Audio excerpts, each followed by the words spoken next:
Hello hi അസ്സലാമു അലൈക്കും. Welcome to Asna's kitchen.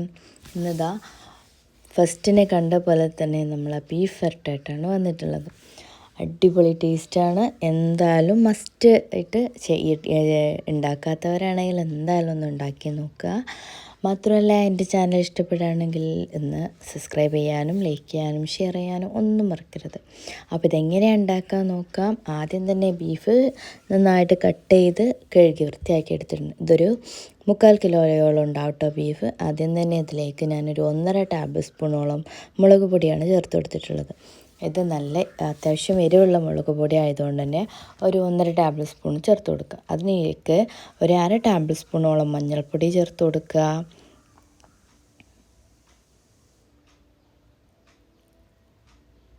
പിന്നെ ഇതിലേക്ക് ഒരു 2 ടേബിൾ സ്പൂണോളം മല്ലിപ്പൊടിയില്ലേ അതും കൂടി ചേർത്ത് കൊടുക്കുക. നമ്മളിതിൽ വെജിസൊന്നും ചേർക്കാതെയാണ് ഇത് വേവിച്ചെടുക്കുന്നത് കേട്ടോ. നമ്മൾ ബീഫ് വരട്ടായതുകൊണ്ട് തന്നെ നമ്മൾ വെന്തതിന് ശേഷം നമ്മൾ ഇതിലേക്ക് വെജീസൊക്കെ ചേർക്കുന്നത്. ഇപ്പോൾ ഇതാ ഞാൻ ആവശ്യത്തിനുള്ള ഒരു ടേബിൾ സ്പൂണോളം ഉപ്പും ചേർത്ത് ഇതിലേക്ക് പിന്നെ അരപ്പ് ചേർക്കുന്നുണ്ട് കേട്ടോ. വലിയുള്ളി, ചെറിയ ഉള്ളി, പിന്നെ ഒരു ഇഞ്ചി പീസ് അരച്ചത്, ഏകദേശം ഒരു 1.5 ടേബിൾ സ്പൂണോളം ഇത്രയും പേസ്റ്റ്, ഇഞ്ചി വെളുത്തുള്ളി ഇഞ്ചി വെളുത്തുള്ളി, ചെറിയ ഉള്ളി എന്തായാലും വേണം കേട്ടോ. ഒരു 6 or 7 ചെറിയ ഉള്ളി തന്നെ വേണം. എത്രയും ചതച്ചെടുത്തതും കൂടി ചേർത്ത് നമ്മൾ കുക്കർ വേവിച്ചെടുക്കുക. ഞാൻ നേരത്തെ പറയുന്ന പോലെ തന്നെ 5 വിസിലും 20 മിനിറ്റും. അത് വേവുന്ന സമയം കൊണ്ട് ഇനി എന്താ നെയ്സ്പത്രി ഉണ്ടാക്കിയെടുത്തിട്ടുണ്ട് കേട്ടോ. നേരത്തെ വാട്ടി വെച്ചിരുന്നു, അതന്നെ പരത്തി ചുട്ടെടുത്തിട്ടുണ്ട്. നല്ല അടിപൊളി നെയ്സ്പത്രിയാണ്. ഇതിൻ്റെ റെസിപ്പി മുമ്പേ ഞാൻ അപ്ലോഡ് ചെയ്തിട്ടുണ്ട്, കാണാത്തവർ പോയി കാണണേ. ഇപ്പോൾ ഞാൻ വെന്ത് വന്നിട്ടുണ്ട്. നമ്മളെ ബീഫൊക്കെ നന്നായിട്ട് വെന്ത് വന്നിട്ടുണ്ട് കേട്ടോ കുറച്ച് സമയം കഴിഞ്ഞപ്പോൾ. അപ്പോൾ ഞാൻ കുക്കറൊക്കെ ആവിപ്പോയതിന് ശേഷം തുറന്ന് നോക്കി. അതിനുശേഷം ഒരു ഇരുമ്പിൻ്റെ ചീനച്ചട്ടി വെച്ച് കൊടുത്തു. അതിലേക്ക് 2 ടേബിൾ സ്പൂണോളം വെളിച്ചെണ്ണ ഒഴിച്ച് നന്നായി ചൂടായി വരുമ്പോൾ അതിലേക്കൊരു 1.5 സവാള അരിഞ്ഞ് ചേർത്ത് കൊടുത്തു. അതിനുശേഷം കുറച്ച് ഉപ്പിട്ട് കൊടുത്തതിന് ശേഷം നന്നായിട്ടൊന്ന് വാട്ടിയെടുക്കണം.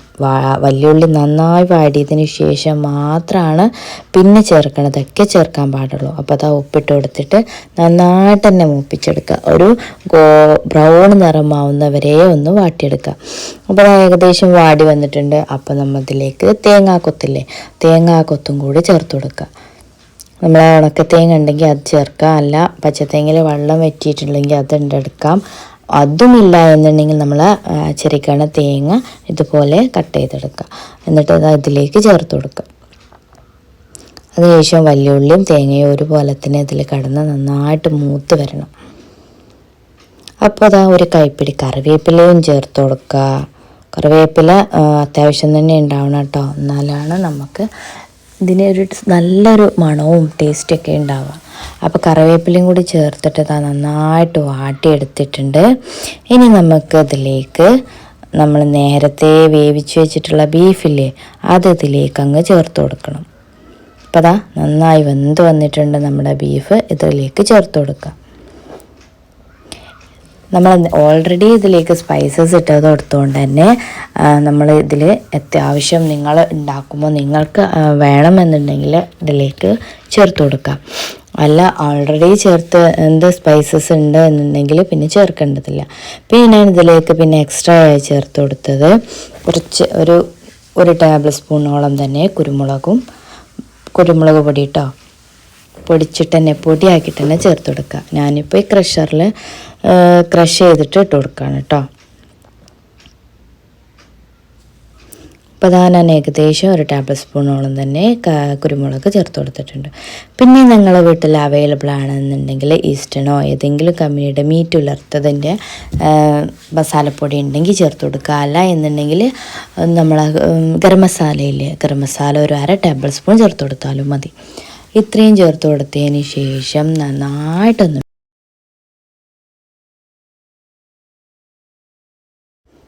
ഹൈ ഫ്ലെയിമിൽ ഇട്ട് നന്നായിട്ട് 15 മിനിറ്റ് ഹൈ ഫ്ലെയിമിലിട്ട് ഇതൊന്ന് വേവിച്ചെടുക്കാം. അപ്പോഴേക്കും ഇതിലെ ഗ്രേവിയൊക്കെ വറ്റി നല്ല അടിപൊളിയായിട്ടുള്ള ബീഫ് വരട്ട് റെഡി ആയിട്ടുണ്ടാവും. അപ്പോൾ എന്തായാലും ഒന്ന് ട്രൈ ചെയ്യാത്തവരാണെങ്കിൽ ഇനി പുതിയ വീഡിയോസായിട്ട് വീണ്ടും വരാം. അതുവരെയും സൈനിങ് ഔട്ട് അസ്നാ സക്കീർ.